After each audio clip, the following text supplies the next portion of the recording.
आपके मित्र हैं। तो आज मंत्रिपरिषद में विभाग भी वितरित कर दिए गए हैं, बांट दिए गए हैं। ये उत्तर प्रदेश में हर चौथे एमपी को आपने मंत्री बना दिया, ऐसा क्या हो गया सर? मुझको लगता है कि बोलना चाहिए। तो सरकार बनी है, सरकार बेहतर बनी है, उत्तर प्रदेश का प्रतिनिधित्व है, बेहतर प्रतिनिधित्व है, ऊर्जावान प्रतिनिधित्व है, अनुभवी लोग इसमें शामिल हैं और क्षेत्रीय और सामाजिकता के आधार पर पूरे उत्तर प्रदेश का यथासंभव अच्छा प्रतिनिधित्व इस मंत्रिमंडल में है।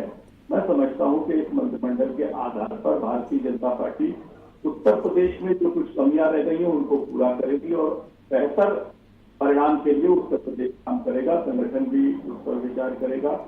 लेकिन बड़ी चर्चा हो रही थी, पहले कुछ कह रहे थे, तो लगातार 3 बार प्रयास करने के बावजूद भी अगर विपक्ष की स्थिति इस प्रकार की है तो वो भी मुझको लगता है कि विचार का विषय होना चाहिए।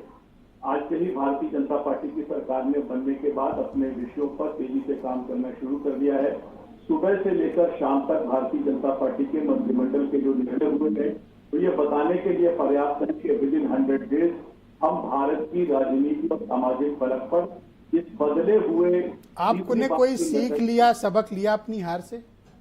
नहीं, निश्चित रूप से पार्टी अपने हर कार्यक्रम के बाद विवेचना करती है और इस हार की भी विवेचना हो रही है।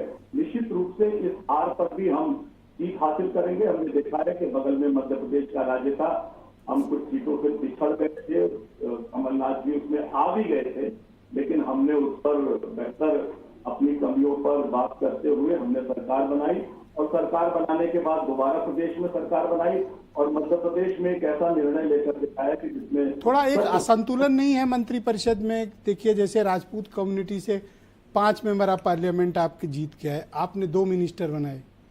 ब्राह्मण समाज से 8 जीत के आए, आपने 1 राज्य मंत्री बनाया। थोड़ा वो नहीं है, असंतुलन नहीं है?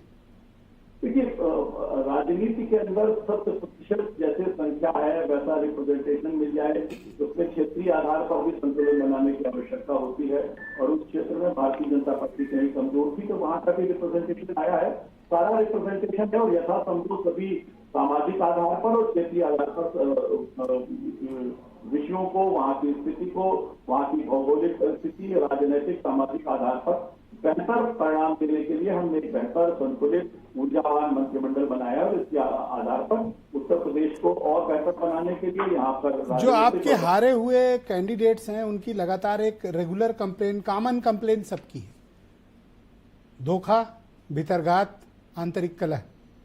निश्चित रूप से इन सारी चीजों पर विचार हो रहा है। जैसे ही इसका विचार कंप्लीट होगा, अभी तो मंत्रिमंडल बन रहा है, इस पर भी काम शुरू हो गया है। जैसे ही इस पर रिपोर्ट आएगी निश्चित रूप से आपसे साझा करेंगे। ओके, आपके मित्र सुरेंद्र राजपूत भी